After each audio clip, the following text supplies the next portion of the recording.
Well, pasta, it's a staple in a lot of pantries and it comes in countless shapes, sizes, textures, etc.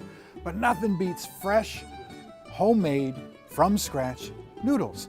And apparently it's not that hard either. You just kind of have to master it over decades, you know what I mean? Chef Adam Lerner from Red Rabbit is here with the basics and what you can do and what you can try and not be afraid to sample with at home. How you doing? I'm doing great. Thanks for having me. So grateful that you're here, man. This stuff smells amazing. You're going to teach us how to make some fresh pasta. Yes. So you can do this in a mixer. I like to do it on the countertop. Yeah. It's a very traditional way to do it. So I start with bread flour and semolina flour. And then we So just it's have double some O eggs. flour and the more coarse semolina, and you mix Yep. them half and half? Yep, or- and they're okay. high protein flours, so we're really trying to get like chewy texture for our pasta. Okay. So it's important to kind of slowly incorporate the flour into the eggs versus the eggs into the flour. And what we're trying to do is slowly incorporate it, because if you do it too quickly, we're going to get a really tense dough. All right, and when someone's doing this at home for the first time, they're like, I'm going to try this. What are they looking for when it's done? Like, how do you know when your consistency's money? You're kind of looking for a really coarse dough, and then you're really just trying to knead after that. So you So want it's- it to be like a pie crust. It's by feel. Yeah, like pie crust is a really good, How much flour do you put on the table? a good Couple amount. cups or Yeah, whatever? a couple Yeah, cups. yeah. Yep.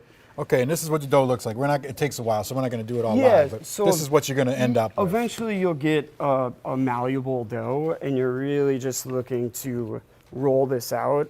What's really important with this is, even if you use a pasta roller at home, you're really looking to roll it out kind of like number by number. You don't want to skip numbers. If you end up going too far or too thin with it, it will like retract and it will get really thick on you. So it's like once you cut it. sandpaper. You have to hit all the grits or it doesn't do its thing. Exactly. So you're saying don't roll it too thin too quick. there's no shortcuts in pasta. Yeah. No, yeah. Yep. yeah. Yep. Okay. So you're using the hand roller, using Grandma's tool.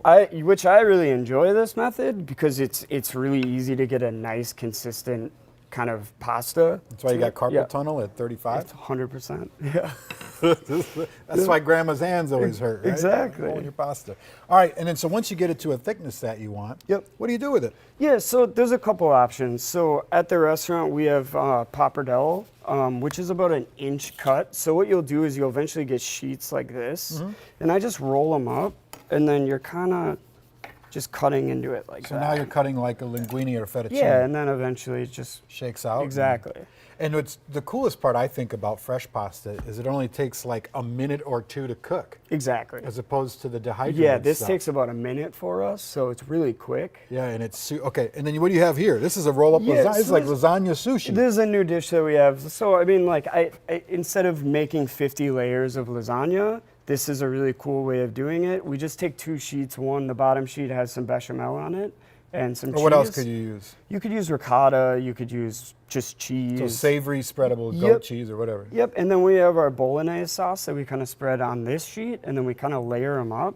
And then what we're trying to do is just roll it really tight, Yeah, just like that. that looks amazing. And then you cut them into thickness, And then you we, get this. yep, and then we'll cut them into rings like this. That's a great idea. How do you cook that then? And then you'll just cook it in red sauce. So you actually don't even have to parboil the sheets, because Yeah. it's fresh pasta. It will cook from the steam of the red sauce. Oh, so you just put it in the sauce. Yep, exactly. And you cover it or not? cover it, bake it. Yep, exactly. All good. Yep. Oh, very good. So really cool, and then eventually we end up with the rolled lasagna. And then real quick, what is this in here? Yeah, so we have our rolled lasagna here. We have our squash ravioli. Beautiful. That's brown butter and candied walnuts. And then we have our pappardelle with bolognese on top. Biggest tip for fresh pasta, what is it?